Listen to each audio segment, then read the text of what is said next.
রাধে রাধে বন্ধুরা, শুভ নববর্ষ। তোমরা সবাই কেমন আছো? আশা করছি ভালো আছো এবং আমিও অনেক ভালো আছি।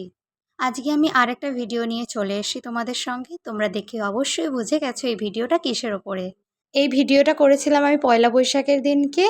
সেদিন আমাদের বাড়িতে একটা নতুন সদস্য এসেছিল, মানে তোমরা দেখতেই পাচ্ছ লাড্ডু গোপালজি এসেছিল আমাদের বাড়িতে। তাই সোজা গোপালকে নিয়ে গোপালের প্রতিষ্ঠা করাতে গেছিলাম এবং পুজো অভিষেক সব করেছিলাম সেই দিনকেই একটা মন্দিরে নিয়ে গিয়ে। আর তোমরা হয়তো যারা শালকের দিকে থাকো তারা চেনো এই মন্দিরটা কোথাকার মন্দির বা এটা কোন মায়ের মন্দির।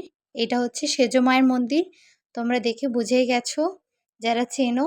আর এখানে লক্ষ্মী গণেশেরও পুজো হচ্ছিল সেদিনকে, তোমরা দেখতেই পাচ্ছ। আর আমি আমার লাড্ডু গোপালজির কি নাম রেখেছি সেটা তোমাদেরকে একদম ভিডিওর শেষেই জানাবো। আর তোমরা দয়া করে প্লিজ ভিডিওটাকে লাস্ট অবধি দেখো আর কেমন লাগলো জানিও।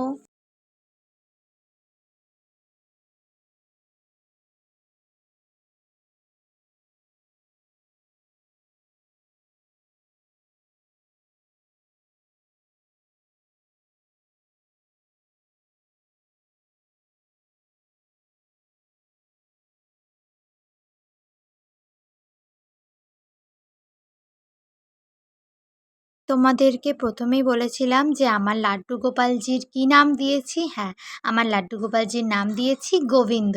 আর এই ভিডিওটা কেমন লাগলো তোমরা প্রচুর প্রচুর কমেন্ট করো এবং লাইক করো এবং ভিডিওটাকে শেয়ার করো। হ্যাঁ, সাবস্ক্রাইব করতে ভুলো না যেন।